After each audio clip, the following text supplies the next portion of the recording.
Hello everyone, since my son loves dinosaurs and in time for Halloween party, why not make him a DIY dinosaur costume? Let me show you how I did it. Before starting your DIY, gather first everything you need.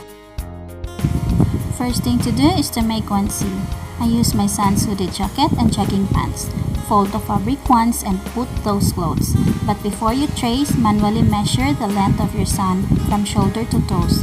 It should be equally the same length with the pattern. Trace and pin the fabric so it would be easy to cut.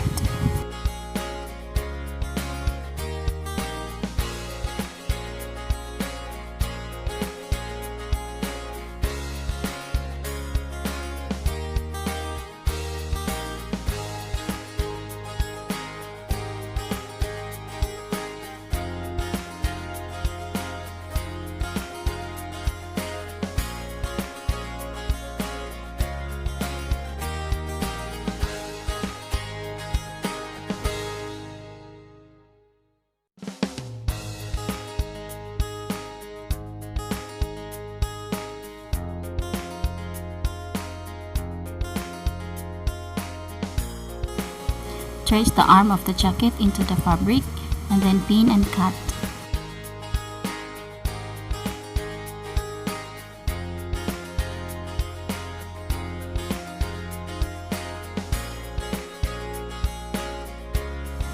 Do the same on the opposite arm and it looks like this. I used a cardboard for the pattern. You can make your own preferred size for the spikes. Then measure and trace on a dark fabric and cut. At the back side, cut the center of the cloth and insert the spikes in inward position, then sew. When it's done, it looks like this. For dinosaur tail, I had made separate video tutorial. Please see on the description box below for the link. Now going back, attach the tail, same idea as you did on the spikes. For dinosaur head, I simply used jacket hood, trace and cut. Before cutting, make 2 cm allowance for the seam.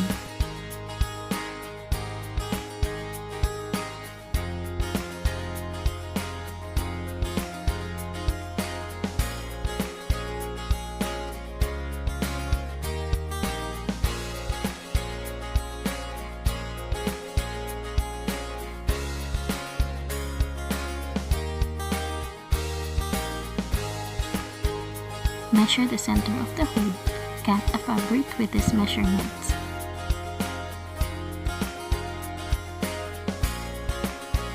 Now, attach and pin it to the hood and the opposite side.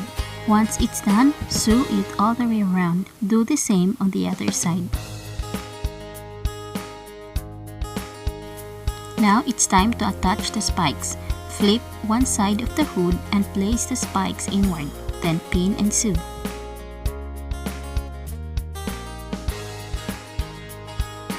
This is how it looks like when it's done. To attach a zipper, take a fabric enough to cover the length of the zipper and sew one side of it. Then, cut the center of the onesie enough to fill the size of the zipper. Fold along the side and sew with the zipper on it.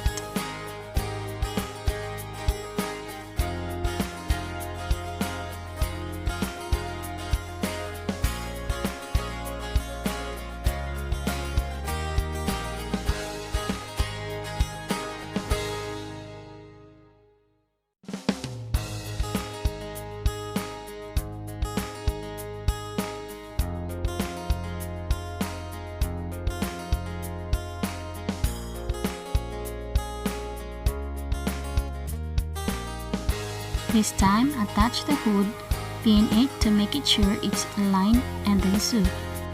Then, attach the arm sides.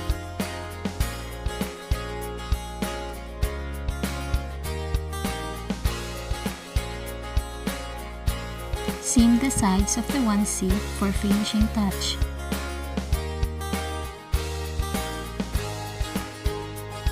Trace on a white fabric and cut.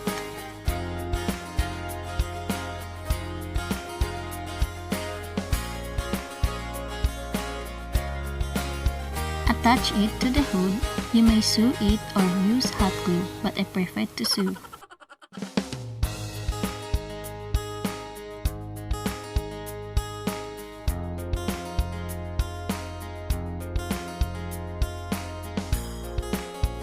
I used cap from my baby's bottle, trace it on a white fabric and cut.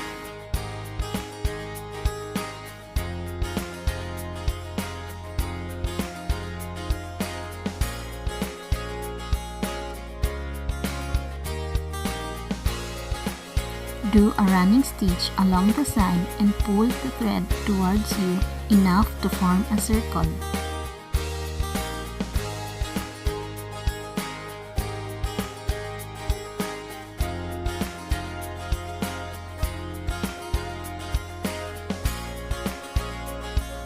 Attach it on the upper left and right side of the hood and sew, but before it reaches to where it started, stuff a small cotton to look like a real eye.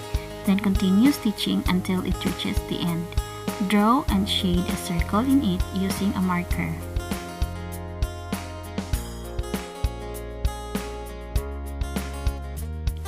Attach and sew dinosaur hands and feet.